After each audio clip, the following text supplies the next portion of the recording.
Assalamualaikum warahmatullahi wabarakatuh. Sehat Bapak sehat. Alhamdulillah. Mudah-mudahan kita senantiasa ada dalam sehat walafiat, senantiasa diberi rahmat dan maghfirah, serta hidup kita senantiasa diberkahi Allah Subhanahu wa taala. Alhamdulillahirabbil alamin. Wa bihi nasta'inu ala umuri dunya waddin. Asyhadu an la ilaha illallah wa asyhadu anna Muhammadan abduhu wa rasuluhu amma ba'du. Ihwatu iman rahimakumullah.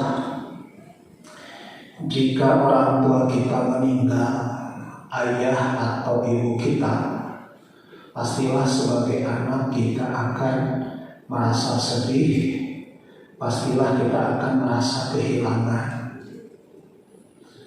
Pertanyaannya, jika sesudah orang tua kita meninggal kemudian kita bersedih, setelah itu beberapa hari kemudian ternyata kita tahu bahwa orang tua kita yang meninggal itu bukan hanya meninggal wafat, tapi juga meninggalkan harta warisan yang banyak. Tanah hektaran sisi jalan, deposito miliaran. Pertanyaannya, sedih kita hilang tidak? Sedih kenapa? Kan bermaaf pas sedih, tapi ketika tahu bahwa warisan yang ditinggalkannya banyak, apakah sedih? Bisa jadi mungkin kesedihan itu akan sedikit berkurang, bahkan mungkin berganti dengan kebahagiaan, bahkan kebanggaan, bahwa orang tua kita ternyata memberi kita warisan yang berharga. Dan sebagai anak tentu kita akan memanfaatkan warisan itu sebaik-baiknya sebagai bentuk penghargaan kita kepada orang tua yang meninggal itu. Ternyata dalam hidup dan kehidupan ini kita mendapatkan warisan yang nilainya jauh melebihi apapun yang ada di dunia ini. Warisan itu Allah berikan kepada kita umat Rasulullah SAW sebagai umat terbaik di antara umat yang Allah ciptakan. Apa dalilnya? Bisa dilihat di dalam Quran surah Fatir ayat ke-32. Pada ayat itu Allah berfirman, A'udzubillahi minasyaitonirrajim. Summa awrasnal kitaba alladzina astafayna min ibadina. Kemudian kami wariskan Al-Quran kepada orang-orang yang kami pilih di antara hamba-hamba kami. Kenapa Allah mewariskan Al-Quran? Kenapa Al-Quran disebut warisan? Waris itu dari bahasa Arab yang berasal dari kata al-irthu. Al-irthu itu artinya pemberian atau pemberian terbaik. Sesuatu disebut warisan karena dianggap sebagai pemberian terbaik. Sebab dalam warisan hutang biasanya disebut warisan. Jadi Allah memberikan pemberian terbaik kepada kita, yaitu Al-Quran. Dan kenapa Al-Quran seolah-olah disebut warisan? Karena apa yang ada di dalam Al-Quran itu sebagiannya adalah apa yang telah Allah wahyukan kepada Nabi dan Rasul sebelum Rasulullah SAW. Jadi apa yang ada di dalam kitab Taurat, apa yang ada di dalam kitab Zabur, apa yang ada di dalam kitab Injil, bahkan apa yang telah Allah wahyukan dalam suku-suku Nabi Ibrahim, Musa dan seterusnya, itu ternyata sebagiannya ada di dalam Al-Quran. Itulah seolah-olah Al-Quran disebut warisan. Yang kedua, menurut ayat itu umat Rasulullah SAW adalah umat terpilih, umat paling diistimewakan oleh Allah dibandingkan dengan umat-umat yang lain. Bahkan ada hadis yang menjelaskan bahwa surga itu tidak akan dimasuki kecuali Rasulullah SAW dan umatnya yang terlebih dahulu memasuki surga itu. Menunjukkan kita ini umat Rasulullah SAW adalah umat yang terpilih, umat yang diistimewakan, umat yang ditinggikan harkat martabat derajat kita dibandingkan dengan umat-umat sebelumnya. Yang jadi masalah adalah kata Allah sendiri masih dalam Quran ayat tersebut, faminhum dzalimun li nafsihi. Di antara umat Rasulullah, di antara umat Islam yang sudah diistimewakan, yang sudah ditinggikan harta derajat martabatnya, yang sudah diberikan pemberian terbaik oleh Allah berupa Al-Quran, ternyata pada kenyataannya umat Islam itu ada 3 levelnya, ada 3 kategorisasinya. Level pertama, kategori pertama, dan inilah yang paling banyak di antara kita, faminhum dzalimun li nafsihi, adalah umat Islam yang menzalimi dirinya sendiri. Kalau bahasa anak muda kita Islam KTP, Islam KW gitu ya, mengaku Islam tapi pola pikir, pola sikapnya jauh dari nilai-nilai Islam. Imam Al-Qurtubi di dalam kitab tafsirnya menjelaskan ciri umat Islam seperti ini adalah alladzi rajahat sayyi'atuhu ala hasanatihi, yaitu umat Islam yang dalam hidup dan kehidupannya dosanya jauh lebih banyak daripada pahalanya. Atau kalau menurut Syekh Wahbah Zuhaili di dalam kitab tafsirnya Al-Munir, beliau mengatakan ciri umat Islam yang mendolim dirinya sendiri itu adalah umat Islam yang hanya bisa melaksanakan sebagian kewajiban yang lain ditinggalkan, hanya bisa meninggalkan sebagian maksiatnya masih diberikan. Jadi lamun sholat kadang masuk, kadang-kadang lamun puasa mimiti aja di akhir gitu ya, mabok sekali-kali kosong, zina sekali-kali kosong. Nah, umat Islam yang seperti ini adalah umat Islam yang zalimun li nafsihi, dan itu adalah sebagian besar umat Islam. Kenapa? Karena dalam ayat itu ditempatkan pada level yang awal. Wa minhum muqtasid, ada juga umat Islam yang tengah-tengah. Umat Islam yang tengah-tengah ini ada distawat hasanatuhu wa sayyi'atuhu, yaitu umat Islam yang kebaikan dan keburukannya kira-kira seimbang, tapi meskipun seimbang mengarah ke atas. Jadi lamun di hotel mah bukan hiji mah belum kabeh rapotna teh naik. Yang tengah-tengah mah di atas KKM naik, cuma tidak masuk 10 besar gitu lah. Tidak masuk ranking, tidak dari hadiah guru. Tapi lumayan sudah tengah-tengah mengarah ke atas. Atau kalau bahasa Syekh Wahbah Zuhaili adalah umat Islam yang kewajibannya relatif dilaksanakan semuanya, yang haram relatif ditinggalkan semuanya, cuma yang sunnah, yang makruh kalau kadang-kadang dilakukan, kadang-kadang tidak. Dan ada umat Islam yang paling spesial, wa minhum sabiqun bil khairati biidznillah. Ada umat Islam yang berlomba-lomba melakukan kebajikan atas izin Allah. Inilah umat Islam yang paling istimewa, yang ditafsirkan oleh Imam Al-Qurtubi, alladzi rajahat hasanatuhu ala sayyi'atihi, yang kebaikannya, pahalanya jauh lebih banyak dibandingkan kejelekannya. Atau kalau menurut kriteria Syekh Wahbah Zuhaili adalah umat Islam yang wajibnya dilaksanakan, sunnahnya dilaksanakan, haramnya ditinggalkan semua, yang makruh ditinggalkan semua. Kalau menggunakan bahasa apa tadi, mungkin inilah yang rapotnya di atas rata-rata, mungkin nilainya 9 atau 95, mungkin ranking 1, 2, atau 3 kalau di kelas. Inilah umat Islam yang paling istimewa. Imam Ibnu Katsir dalam kitab tafsirnya ketika menjelaskan kriteria yang zalim li nafsi, kriteria yang muqtasid, kriteria yang sabiqun bil khairat biidznillah, kemudian beliau berkomentar, kulluhum fil jannah. Jadi yang mendolim diri sendiri, yang tengah-tengah, yang istimewa, semuanya juga masuk ke surga.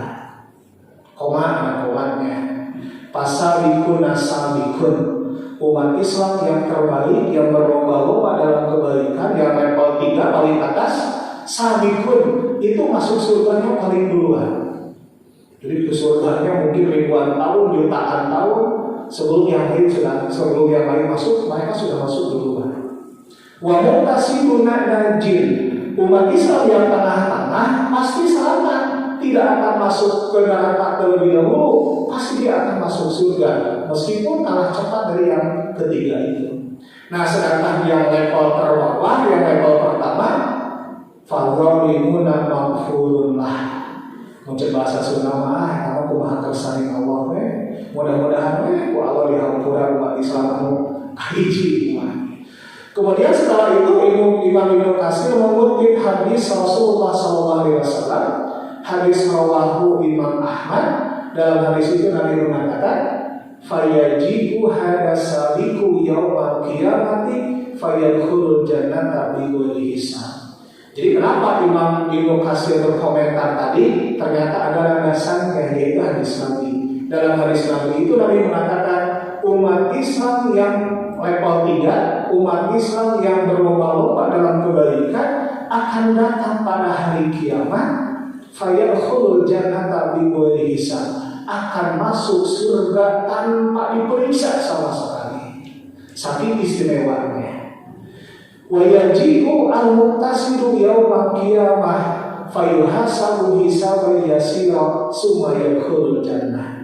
Umat Islam yang level tengah-tengah akan datang pada hari kiamat, dia akan diperiksa meskipun dengan pemeriksaan yang enteng, summa yadkhulul jannah, kemudian akan masuk surga langsung tanpa harus ke neraka terlebih dahulu. Wa yajibu az-zalimu, dan orang yang menzolim diri sendiri, Islam yang KTP itu, Islam yang paling banyak itu, akan datang juga pada hari kiamat. Fayuhbasu fil maqami, tapi di hari kiamat itu orang-orang seperti ini akan dipenjara terlebih dahulu di satu tempat. Wa yubahu, yubahu itu bahasa Sunda dicarikan. Dia akan dibentak-bentak, dimarahi terlebih dahulu di tempat itu. Wa yukarramu, yukarramu itu diteke, disiksa. Sumayadhul jannah, meskipun ujung-ujungnya orang itu juga akan masuk surga. Kalau kita melihat kriteria yang pertama, yang kedua, yang ketiga, kelihatannya. Lamun urang nanya karena diri masing-masing, jangan dinilai oleh orang lain di Singapura. Nilai diri sendiri, kelihatannya kita realistisnya yang tengah-tengah.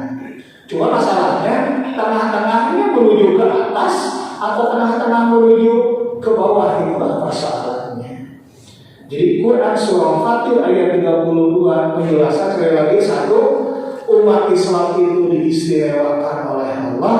Yang kedua, umat Islam itu diberi satu pemberian yang paling berharga oleh Allah, dan pemberian itu berupa Al-Quran. Di dalam Quran surah Al-Furqan, surah ke-25 ayat nomor 30, ternyata ada pernyataan Allah yang perlu kita renungkan. Di dalam ayat itu Allah mengatakan, wa qala rasulu, dan Rasulullah akan berkata. Qala itu arti asalnya diilmani, ya. Past tense kalau dalam bahasa Inggris, artinya telah. Tapi dalam ayat ini diartikan akan. Rasulullah SAW kata Allah, Rasul akan berkata.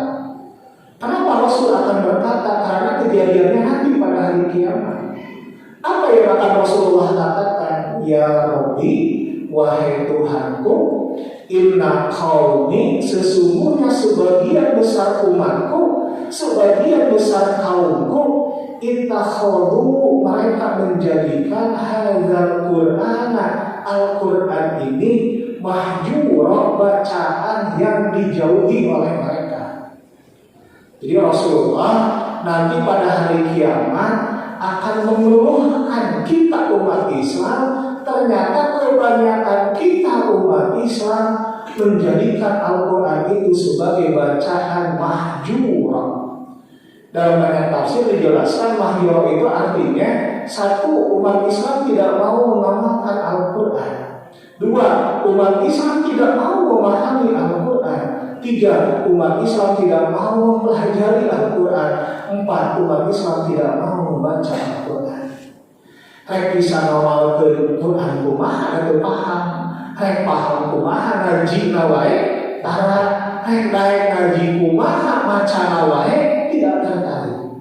Jadi kalau kita mengaku umat Rasulullah, bahkan ke semua orang kita bilang saya cinta Rasulullah, saya umat Rasulullah, saya pembela Rasulullah, tapi di kehidupan satu poin orang tara baca Quran, tara naik ngaji kehadiran majelis taklim, apa terpaham kalau si Quran, tidak khawatir Quran di kehidupan satu poin, pada hari kiamat Rasulullah tidak akan mengakui kita sebagai umatnya.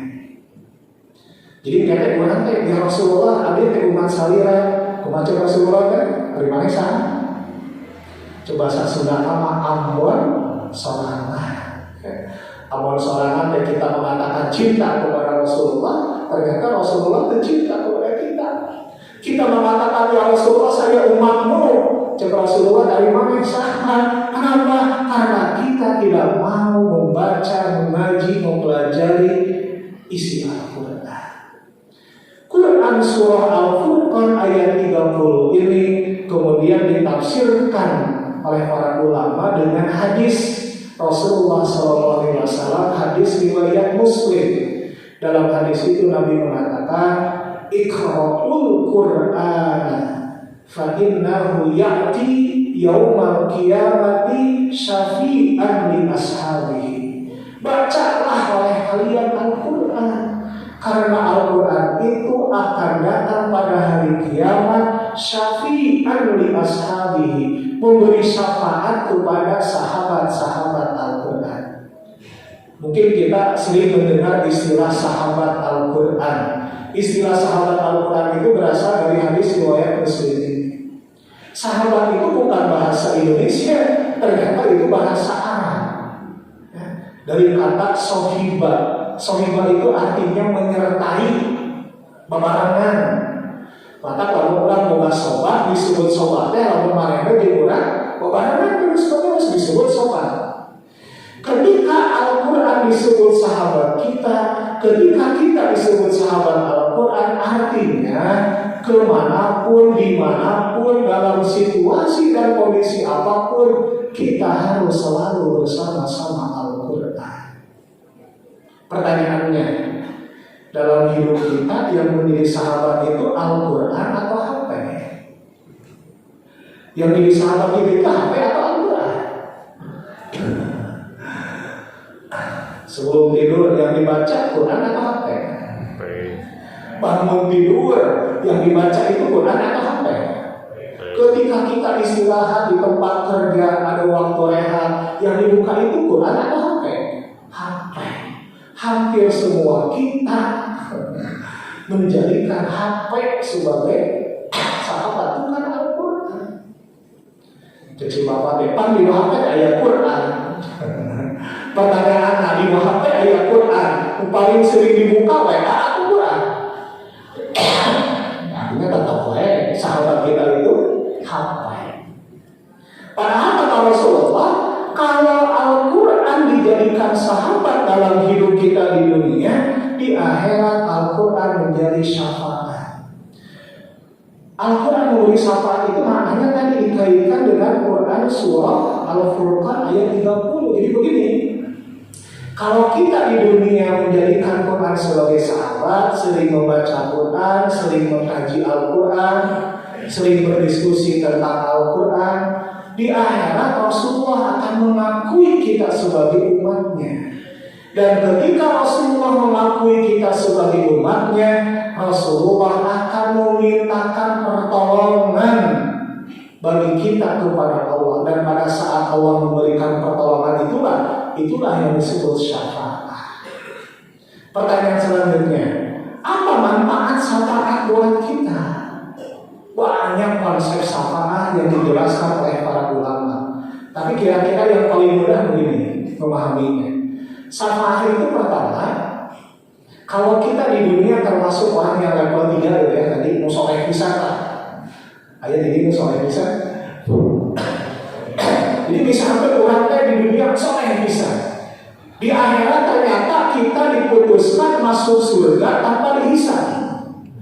Kemudian kita mendapatkan syafaat karena lagi membaca Al-Quran, maka kemungkinannya adalah waktu kita ke surga akan jauh lebih cepat sebelum kita mendapatkan syafaat. Ke rumah dari pariksa heula, ke rumah langsung ke surga plus syafaat, maka dipercepat proses menuju sampai ke dalam surga.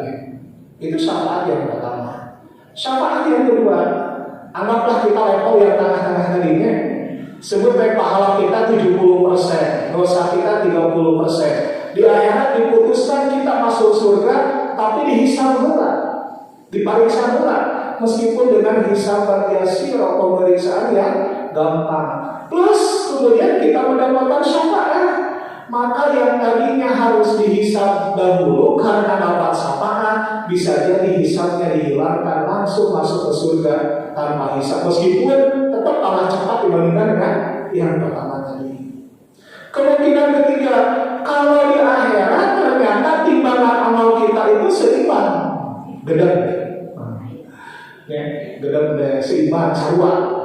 Kebaikannya 50%, dosanya 50%. Pertanyaannya ke surga ke neraka. Pahalanya 50%, dosanya 50%, di akhiratnya diakumulasikan, gedeg bisa dikumpulkan. Pertanyaannya ke surga ke neraka. Baca surah Al-A'raf.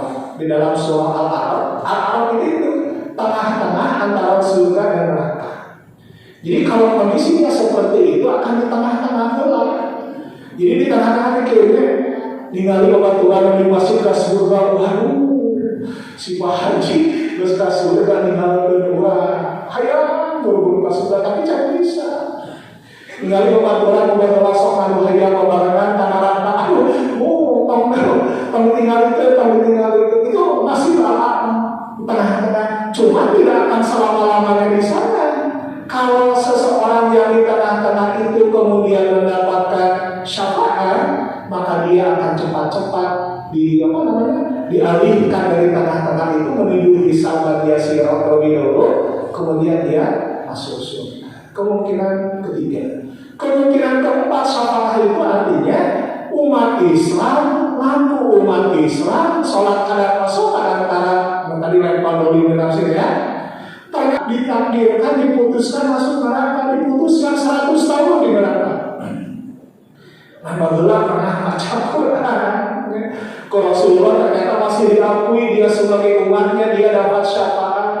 Bisa jadi yang awalnya dia diputuskan 100 tahun di neraka, gara-gara dapat syafaat, dia kemudian akan dipotong masa sisaannya di neraka. Itu gara-gara syafaat. Jadi kualitas bagaimanapun kita ketika hidup di dunia, kalau kita sering membaca Al-Quran, sering mengaji Al-Quran, diakui oleh Rasulullah sebagai umatnya, Rasulullah kemudian memintakan syafaat dan Allah memberinya, maka pastilah syafaat itu akan memberi manfaat sebagai pertolongan di akhirat. Ya, bismillahirrahmanirrahim. Sebagai umat Islam, kita tidak ada alasan untuk tidak mau membaca Al-Quran. Jadi kalau coba para aturan lima lahir lulusan pesantren umur 50 tahun kalian bisa ikrohina di kamari gara-gara budak sekolah di TK jadi apa ikrohiji baca Quran di kamari, tidak ada alasan. Rasulullah SAW dalam hadis muttafaq alaih mengatakan, alladzi yaqra'ul Qur'ana wa huwa mahirun bihi ma'as safaratil kiramil bararah. Umat Islam yang membaca Al-Qur'an yang mahirun bihi, mahir membacanya. Mahir itu artinya makharijul hurufnya benar, tajwidnya benar, hafalannya bagus ya. Mungkin ada yang hafal juz, 30 juz, 15 juz, 5 juz dan seterusnya. Kemudian dia rajin mengaji, mengkaji, membahas isi Al-Quran, molotov berarti dengan kehidupan anak dan dia amalkan dalam kehidupan. Orang yang membaca Quran dalam keadaan mahir seperti itu, kata Rasulullah, ma'as safaratil kiramil bararah, maka dia akan selalu dibimbing oleh malaikat-malaikat yang dimuliakan dan senantiasa berbuat kebaikan. Jadi orang yang seperti itu mah sedikit kemungkinan dijadikan karena dosa benar. Nah, karena selalu dibimbing, dituntun, diarahkan oleh malaikat dalam hidupnya, baik di dunia maupun di akhirat.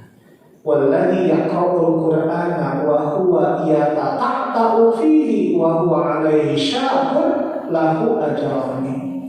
Adapun umat Islam yang membaca Al-Qur'annya yatata'u fihi terbata-bata tema khairul huruf baliun. Ieu teh ha atau ha. Ieu teh angin atau naon sok baliun kan. Dan itu wajar karena orang Al-Qur'an. Sangat wajar kalau dalam makharijul huruf kita masih paliun keneh mah dalam orang Arab, orang Sunda, orang Jawa, orang Indonesia, orang wajar. Jadi kalau masih terbata-bata, masih paliun keneh wajar. Tajwidna ieu teh ihfa ieu teh bigunah dilampuna paliun ya.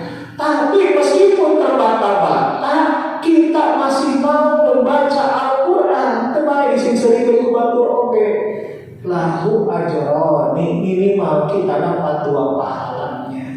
1 pahala mau membaca, 2 pahala meskipun ribu, meskipun hese kita tetap terus memaksakan diri untuk mau belajar memperbaiki bacaan Al-Quran kita. Sekali lagi, tidak ada alasan untuk tidak mau membaca Al-Quran. Bahkan dalam hadis riwayat At-Tirmidzi, Rasulullah menjelaskan pahala membaca Quran itu sangat mengagumkan.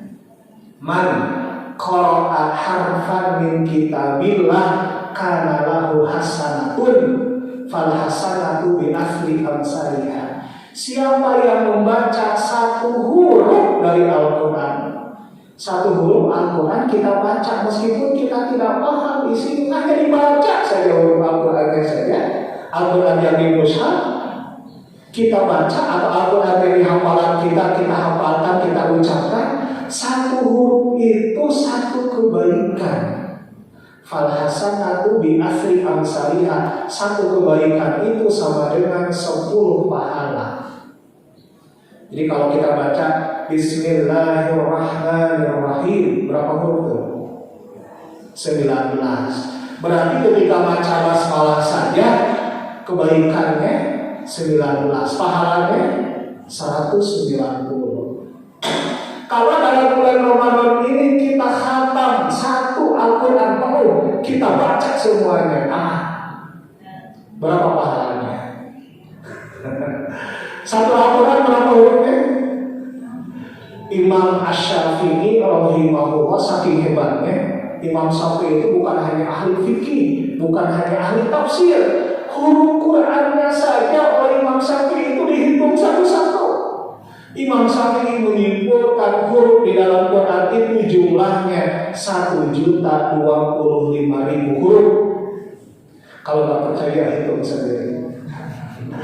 Jadi dalam bulan Ramadan ayeuna Quran khatam sak mushaf, berarti berapa pahalanya? Berapa? 10.250.000. Can bismillahna, can ta'awudz, berapa puluh juta, subhanallah. Hebat kan? Masalahnya pasokan itu pertanyaan. Selanjutnya kata Nabi, membaca Quran itu bisa di masjid, bisa di rumah. Ya, ini yang disebut membaca Quran. Quran itu sebagai sahabat. Bisa dibaca di masjid, bisa dibaca di rumah. Kalau dibaca di masjid, apa manfaatnya? Dalam hadis Bukhari Nabi mengatakan, wa majtama'a qaumun fi baitin min buyutillah. Seandainya ada 1 kaum di masjid, kaum itu lebih dari seorang. Jadi kita hari ini beberapa orang berarti disebut kaum. Kalau ada 1 kaum, beberapa orang tinggal di masjid, diam di masjid, yatluna kitaballah, membaca Al-Quran, wa yatarasunahu bainahum, saling mengajarkan Al-Quran. Minimal ada yang membacakan, minimal ada yang menjelaskan isinya. Seperti kita hari ini. Saya bacakan tadi Quran surah Fatir ayat 32, saya bacakan Quran surah Al-Furqan ayat 30, saya jelaskan isinya dan nanti kita diskusikan. Nah, kita yang berkumpul hari ini saat ini di masjid membaca mengkaji isi Al-Quran, kata Rasulullah, illa nazalat alaihimus sakinah, pasti kaum yang tinggal di masjid itu membaca mendengarkan kajian Al-Quran itu, nazalat alaihimus sakinah, maka turun kepada mereka as-sakinah. Apa sakinahnya? Ketenangan, ketentraman. Bahkan kalau dilihat dari sisi akar kata kan sakinah itu diam tanpa gerak. Pisau dalam bahasa Arab disebut sikir. Kenapa? Karena yang jago pisau pasang cici. Makanya kalau kita sedang ngaji Al-Quran, mendengarkan ceramah kajian Quran, apalagi bapak-bapak pas Jumatan, khotib lagi menjelaskan Al-Quran, pasti semuanya mendapatkan sakinah. Ya, jadi kalau ada teman kita lagi ngaji, lagi Jumatan, sampai ngorok, sampai tertidur minimal luwetan, tong dihudangkeun. Mereka sedang menerima turunnya sakit. Bahkan kalau kita pusing, kita ribet, hese sare, hese dahar, hese segala macam gampang bagi seorang. Gak usah datang ke psikolog, gak usah beli pel tidur, tinggal cari saja kajian hari ini di mana. Tinggal datang, hadir, masuk ke masjid, dapat desa sakinah. Ya. Kemudian lantas yang kedua, semua yang ada di masjid itu, kata Rasulullah, akan tercurah rahmah dari Allah, kasih sayang Allah akan Allah berikan kepada semua yang tinggal di masjid ngaji Al-Quran itu. Wahafathumul malaikah, malaikat Allah akan bersama dengan orang-orang yang di masjid itu. Lebih kuningan ke malaikat. Orang mengaji dapat sakinah, malaikat ngapain ngaji berbarengan dengan kita? Malaikat itu berdoa kepada Allah semua yang ada di masjid itu agar Allah berikan rahmat dan maghfirah. Wa zakarahumullahu fi man indahu, orang-orang yang di masjid gergaji itu zakarahumullahu, ku Allah disebut-sebut, ku Allah diabsen. Coba saya ulangi. Jadi yang hadir hari ini oleh Allah diabsen fi man indahu, di tengah-tengah malaikat yang bersama-sama dengan Allah di langit. Coba rek kalimat mah urang bagi itu hadis Bukhari ya.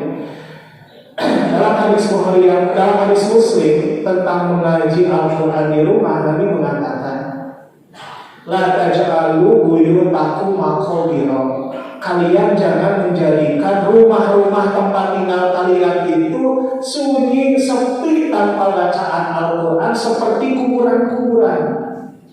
Fa inna syaitana, sesungguhnya setan yang firu teh kabur lupa minal baiti, dari rumah kita, alladzi tuqra'u fihi suratul Baqarah. Kalau di rumah kita penghuni rumah selalu membaca Al-Quran, setan akan lari, akan keluar dari rumah kita. Apapun surahnya, apapun ayatnya. Mau baca surah Al-Ikhlas boleh, baca surah Al-Fatihah boleh, baca surah Wal-Asri boleh, mau tengah-tengah Quran boleh, ayat mana, ayat berapa, silakan baca. Setan yang ada di rumah kita yang firu akan lari keluar dari rumah kita. Apalagi kalau yang dibaca itu surah Al-Baqarah. Apalagi, kenapa apalagi?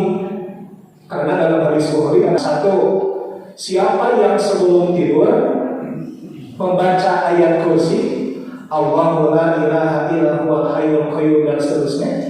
Jadi sebelum tidur kita membaca ayat itu, kata Rasulullah, maka selama kita tidur tidak akan ada gangguan setan manapun yang bisa mengganggu tidur kita. Yang kedua, dalam hadis Bukhari juga, man qara'a bil ayataini min akhir suratil Baqarah fi lailatin kafatahu, siapa yang membaca dua ayat terakhir surah Al-Baqarah fi lailatin, pada waktu lailah. Lailah itu artinya poek. Bisa maghrib, bisa isya, bisa malam, pokoknya malam ya. Kita baca 2 ayat terakhir surah Al-Baqarah.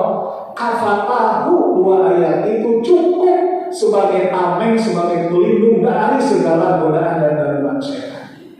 Jadi lamun ayat jelema norek dengki ka urang, ngirim santet, ngirim akon, pas malam-malam kita membaca 2 ayat terakhir itu, kata Rasulullah bukan kata saya, 2 ayat itu cukup sebagai pelindung kita dari segala kejahatan setan. Kalau kita rajin baca Quran di rumah, setan-setan kabur. Tapi sebaliknya, bapakna rasa neta dangdut, hidungna rasa dangdut, bulatna dangdut, maka di imah tak pasti obat. Itu barangkali yang bisa saya sampaikan. Jadi ibu bapak ayah kata rasa maka.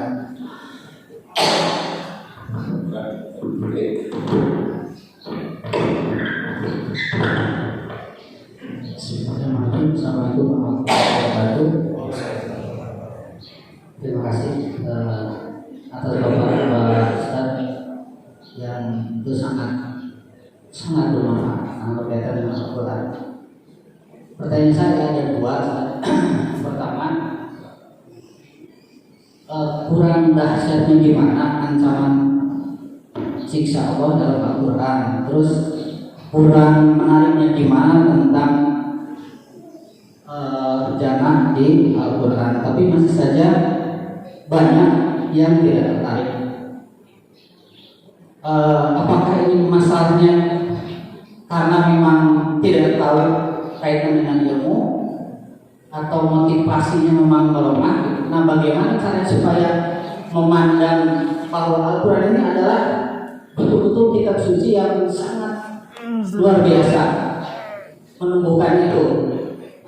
Yang kedua, kaitan Al-Quran yang saya amati sampai dengan sekarang masih ada saja pertanyaan sepele tapi bisa berbahaya. Jadi pertanyaannya begini, saya sampai dengan hari inilah saya masih mendengar apakah Al-Quran itu makhluk atau bukan. Nah, ini yang umumnya berujung kepada penyiksaan pada Imam Muhammad dan lain-lain. Nah, jawaban yang realistis untuk menjawab pertanyaan seperti itu seperti apa? Terima kasih. Langsung aja. Ya, surga sangat jelas indahnya, neraka sangat pasti kejamnya. Tapi kenapa mayoritas umat Islam masih hari-hari? Jawabannya satu, inilah bukti keberhasilan setan. Jadi setan berhasil. Ada prestasi setan. Apa prestasi setan? Ya, berhasil membuat kita hari-hari ke tanah Al-Quran. Jawaban kedua bisa jadi, kan Rasulullah pernah mengatakan ketika diperlihatkan neraka, ya, pada saat Isra Mi'raj itu Rasulullah menceritakan bagaimana neraka itu. Kata Rasulullah, seandainya kalian tahu apa yang aku lihat, pastilah kalian akan sedikit tersenyum dan banyak menangis. Jadi artinya ya kudu mina disingsilkan supaya itu ya. Yang ketiga, bagaimana supaya Al-Quran itu menjadi kebutuhan. Nah, itu yang intinya ya. Bagaimana kita membutuhkan Al-Quran